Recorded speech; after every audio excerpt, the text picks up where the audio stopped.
idea that we, the people, should own the banks is not a new idea, and it's not an untested idea. In fact, globally, up until the 1990s, 40% of banks were publicly owned. They were largely in the BRIC countries, Brazil, Russia, India, and China, which also escaped the credit crisis, at least for the first few years. Of course, now we have a global economy, and it's all the countries have gotten infected, and even China.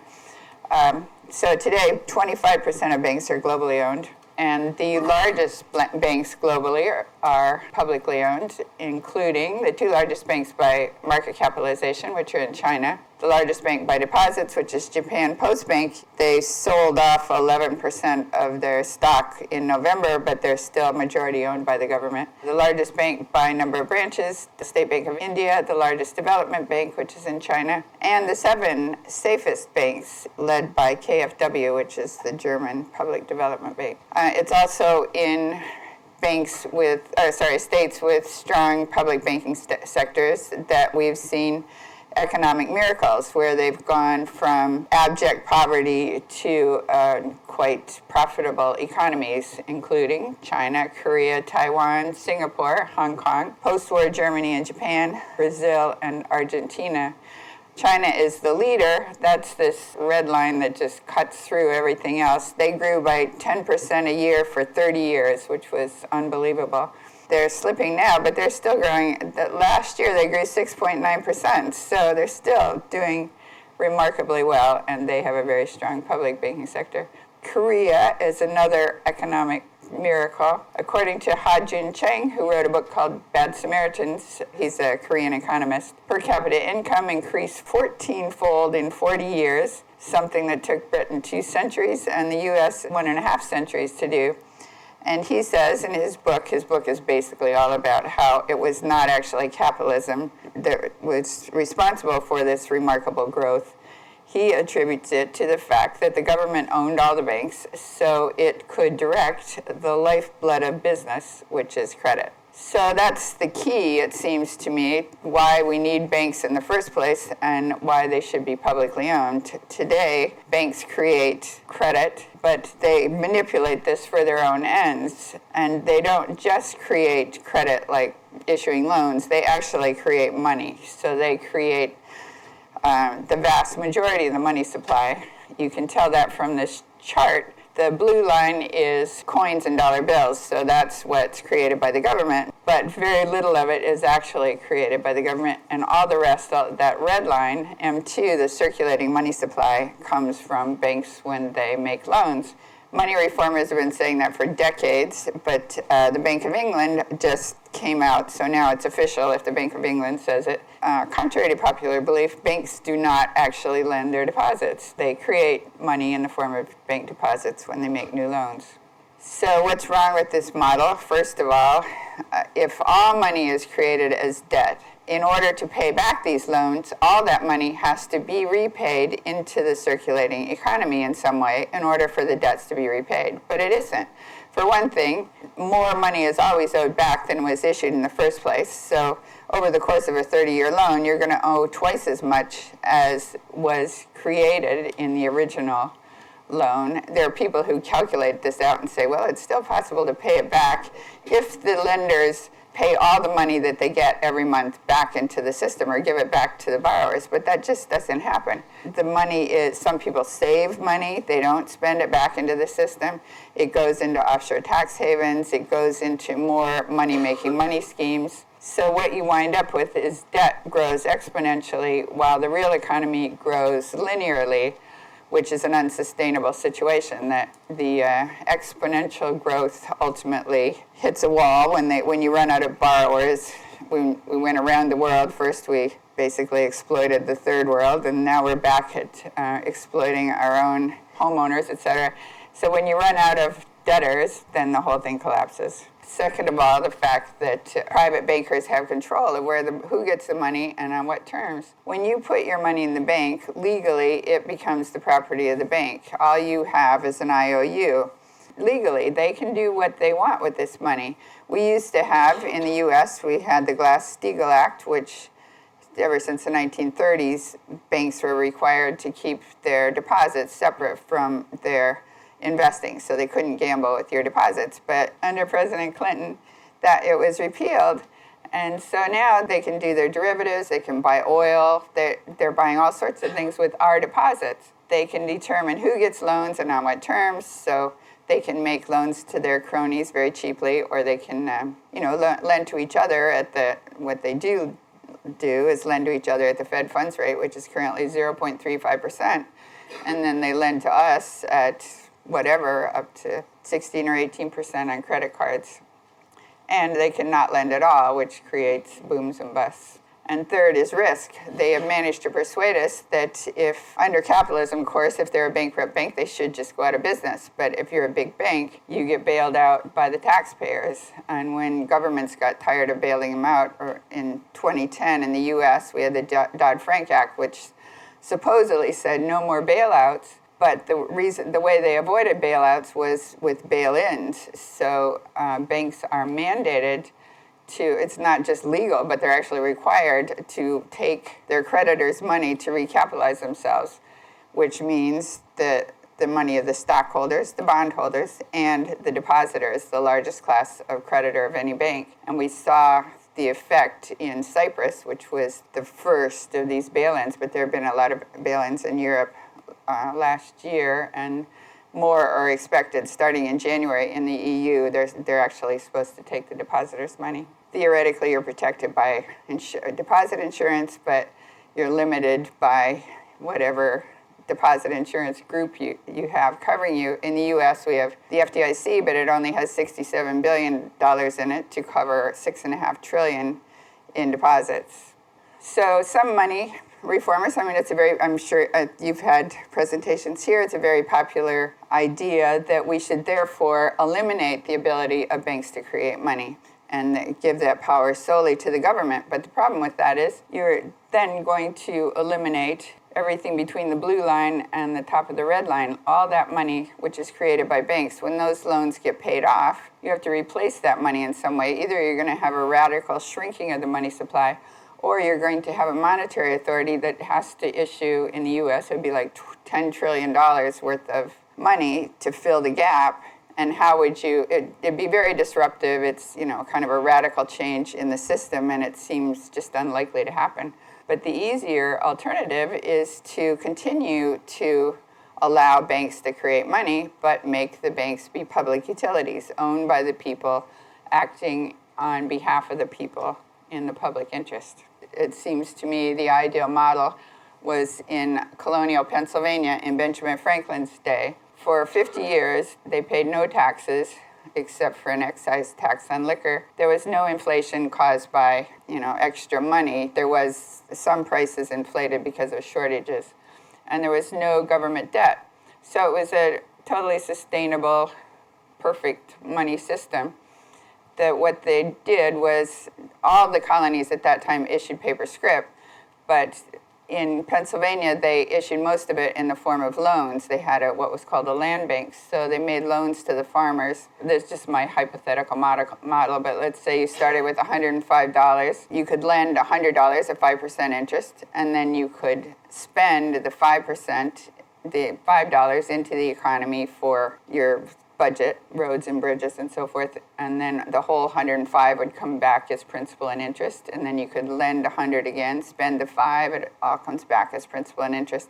So the money is out there, so you don't have a continual need for growth. In the US today, we have one state-owned depository bank, and that's in North Dakota. So at first there were 4 states still in the black, all the rest had gone in the red. And then there were 3, and then there was 2, and then there was 1, and it was North Dakota. So I just started investigating and writing about it. And then I got so much interest in it that, in the end, we formed an institute to try to promote this idea. It seemed like a good idea. They also have the nation's lowest unemployment rate. They still do, even though oil has crashed the last year and a half. They have one of the lowest foreclosure rates. They have the lowest default rate on student debt, the lowest default rate on credit card debt. The bank itself was set up in 1919. It was not actually a socialist engine. that North Dakota is a very conservative Republican state, but what they were trying to do was to keep their money in the state for the benefit of North Dakotans. So it was a sovereignty issue, not a socialism issue. At the time, the farmers were losing their farms to the Wall Street bankers, that it was a cartel, a Rockefeller bank connected to a Rockefeller railroad connected to a Rockefeller granary, and the granary was taking their grain. By the time they sold the grain, they had such high costs for this whole system that they made no profits, and therefore they couldn't pay their mortgages, and they were losing their farms, and they could see that this was unfair. So they set up the bank on the model of all of the state's revenues by law are deposited into the bank, and then they do what all banks do, which is leverage those deposits into loans for state purposes, for public purposes. In the last 10 years, they've returned $40 million annually to the state, so that's for a state of 670,000 people, that's a quite nice return, and they've had an average return on equity of between 17 and 26%. There was an article in the Wall Street Journal in November of 2014 that said that the Bank of North Dakota was actually more profitable than JP Morgan Chase and Goldman Sachs, were two of our most profitable banks. So quite remarkable that Bank of North Dakota had a return on equity of 18.56%, about 70% higher than Goldman Sachs and JP Morgan. Of course, that was November of 2014, and some people say, well, it's all about oil, they've got oil. But first of all, the oil boom did not hit until 2010, if you look at a chart. And second of all, the oil has collapsed since the summer of 2014, and every year in the last 12 years, they've had record profits, like more profits than they had the year before. And they had their highest profits ever reported December 2015. So the bank's profits are not the state's profits. The bank is making profits for another reason, and a reason appears to be that they just have a better business model. They have lower costs. They don't pay bonuses, fees, or commissions. They have no high-paid CEOs. The president is the highest paid person, and he makes about $260,000 a year, compared to the president of Wells Fargo, for example, who makes $20 million a year. No private shareholders who are taking dividends. The dividends all go back to the state. They don't need to advertise because they have this giant captive deposit base. 97% of their deposits are from the state itself. And they don't advertise for borrowers either. Their model is that they partner with the local bank. So the local bank is kind of like the front office, where they go out and find the loans, they take in the deposits, deal with the customers. And then the Bank of North Dakota is a sort of a wholesale bank which comes in and buys down the loan, helps with capitalization. Basically, they guarantee the loan so they don't need capital, helps with liquidity. So they allow the local banks to make much larger loans than they would have been able to otherwise. So these are loans that either would have had to go to a Wall Street bank or that just wouldn't have gotten made at all, like local developments, et cetera. They don't speculate. By right in their charter, they have a mandate to serve the public, so everything they do has to be in the public interest. They don't have branches, they just have the one office in the state capitol. They're not really catering to individuals, but they figured, well, we're a public bank, we should probably make it available to individuals, but they don't make it easy. And lest that would seem to be a unique example, we also have the example of the German savings banks, the Sparkassen, which have been around for 200 years. And they, too, came out with a report in January 2015 showing that they were more profitable than the commercial banks. That would include Deutsche Bank and the other big commercial banks in Germany. The Sparkassen have 40% of the market by assets, so they're quite big. They had a number of charts in this report, but here's one of the charts that showed that Sparkassen are the orange. So you can see they've done stellarly well since the collapse. Before the credit crisis, the baby blue are the commercial banks. They were doing fine, and then they totally crashed, and now they're barely squeezing by. The green are the credit unions, so they're also doing quite well. But so the Sparkassen model, like the Bank of North Dakota model, is just more efficient. It used to be that public banks were sort of the black sheep of the banking industry, But every time there's a crisis, people flood back to the public banks because they're safer, for one thing. So in 1997-98, they sort of saved the day in India and other countries. And in 2008-2009, they saved the day. So there have been some recent studies showing that public banks are safer, they're less corrupt, contrary to popular belief, more efficient, and more profitable. They're better for local governments and better for local economies. So one reason they're good for the economy is that they lend counter-cyclically. These are Latin American countries with strong public banking sectors. The baby blue is the lending of the public banks during the crisis from December 2008 to September 2009. And then the orange or yellow is the private banks. So the private banks were pulling in their lending, and the public banks were filling the gap by making yet more loans.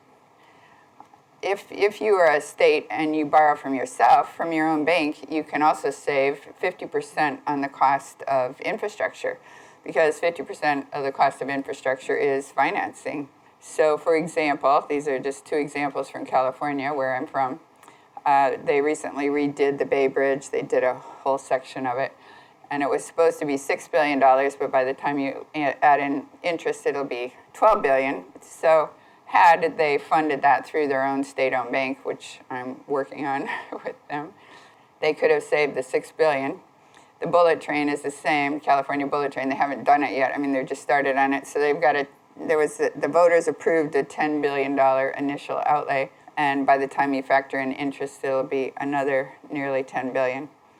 Then there's the issue of corruption. Everybody says you don't want to give the government a bank because the politicians will use it for their cronies, et cetera. You know, they'll misuse it. But this can be avoided, as is seen with the Bank of North Dakota and with the Sparkassen banks. I just did a presentation in Iceland with a man from Germany from the Sparkassen bank. And he said, it's not that we're more ethical than the other bankers. We're not more moral.